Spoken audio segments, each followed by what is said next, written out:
Now, I've never played Overwatch before, and whenever I start playing a new game, I always solo queue to a rank that I'm happy with before I start queuing with anyone. I guess I just enjoy that mental turmoil of the solo lifestyle.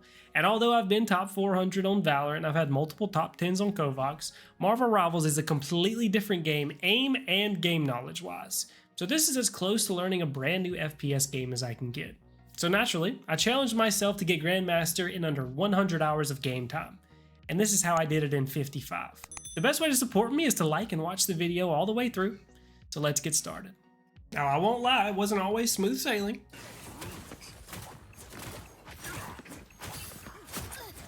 Oh my god, that's the tankiest bug I've ever seen in my life. She's so tanky. But eventually I did get the hang of it. Oh yeah, I kind of forgot they were in our spawn, low-key.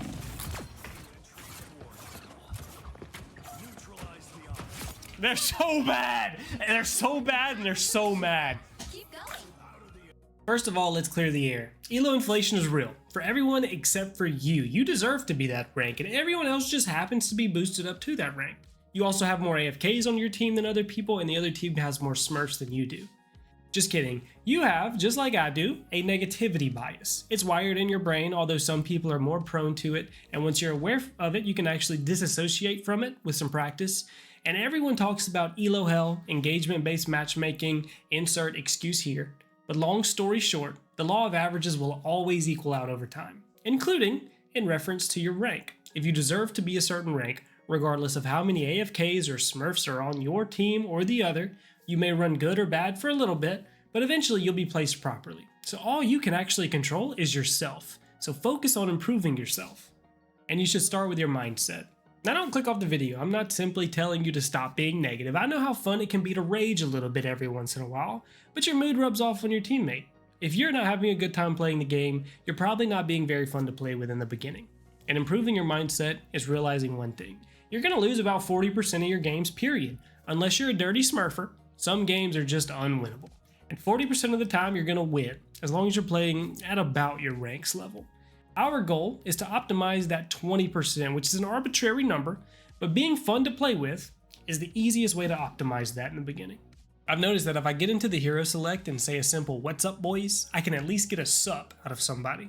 And maybe this is common knowledge, but I tracked it for 20 games apiece on stream. And in 20 games of me getting into the lobby and talking first, I had 16 games where my team spoke, which resulted in decent vibes and people sometimes willing to change heroes.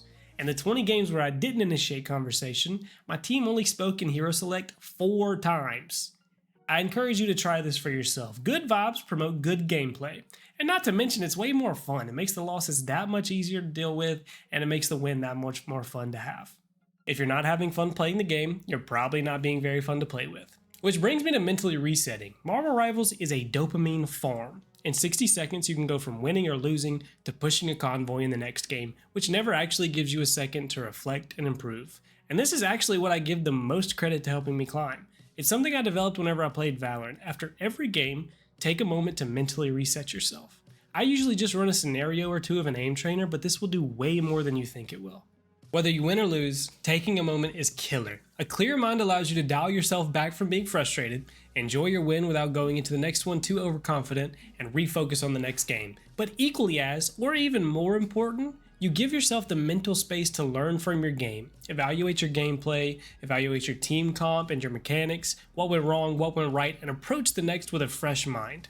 It's not just about bouncing back, it's not about winning or losing. All of these matches are just stepping stones for you to get better over time. At the end of the week, all the individual wins and losses mean absolutely nothing to you. But if you find a way to improve on something because of one of those wins or losses, that could be the most important game that you've ever played in terms of your improvement. Personally, I'm a big aim trainer guy, and I know my tracking is a little bit of a weak point because of the games I've played previously, so I do 2 rounds of Air VL Sparky on Kovacs in between every game whenever I have days where I'm really trying to improve. But there's nothing wrong with sitting in the practice range and doing a couple Spider-Man combos, or even better, meditating for a few minutes. Don't call me a hack job, although anything is better than hopping straight back in. My only recommendation is to do something that's not just pure entertainment like scrolling TikTok. Don't shortchange yourself. Give yourself a second to actually think about the last game.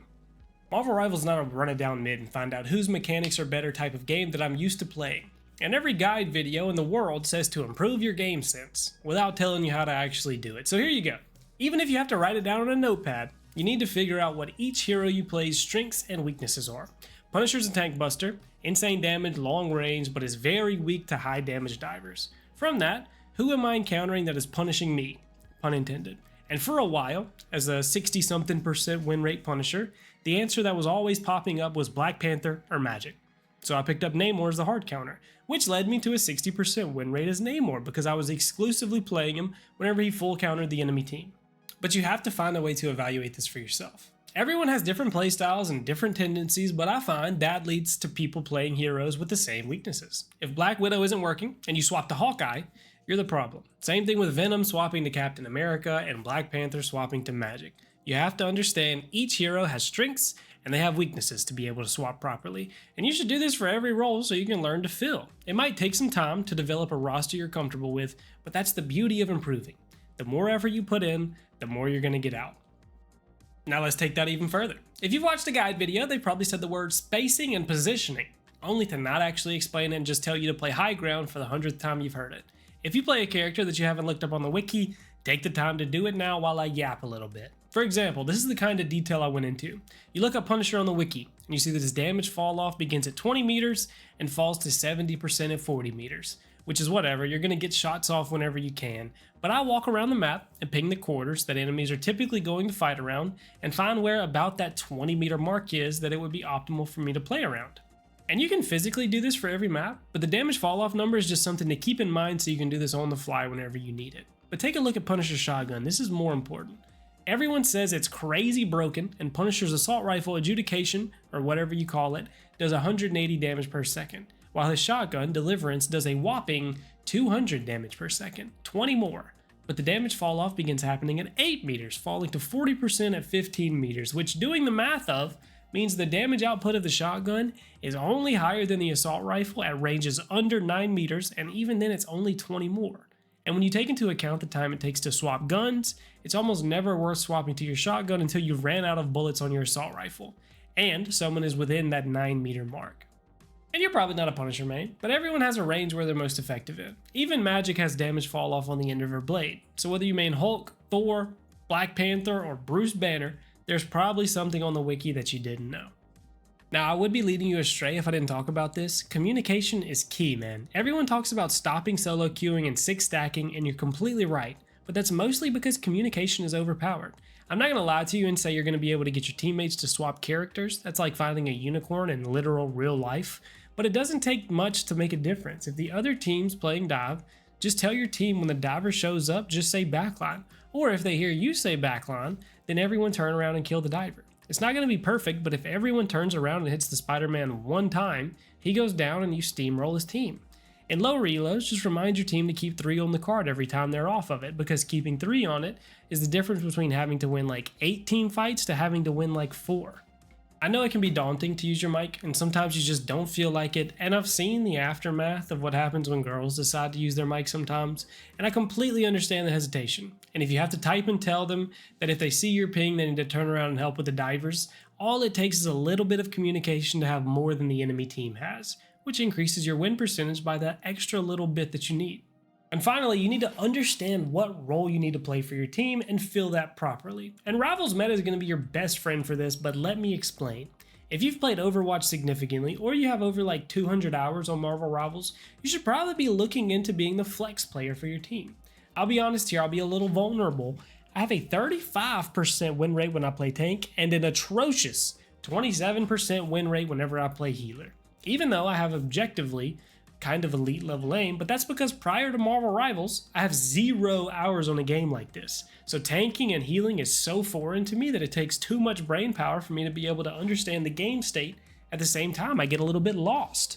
All of this is to say, if you have decent win rates on each of your roles, you have enough understanding of the game to climb. All you have to do is understand what counters what and fill that properly for your team. This is where Rivals Meta comes in. You can look up any hero and see what has the best win rates against it. Captain America, at the time of recording, is doing amazing in the meta right now, and you can see that the only counters are flyers, melee DPS, and triple heals. So, as a flex player, you can make sure that the 2-2-2 team comp happens. And if you see that they have 3 healers, then you can swap into 3 DPS. Or if they're playing a dive comp, you make it 3 healers. You create the power to have a favorable matchup for your team. And when I have someone in my game willing to do that for me, whenever I ask them if they can swap, my win rates skyrocket. Which is why that's what I'm working towards learning now.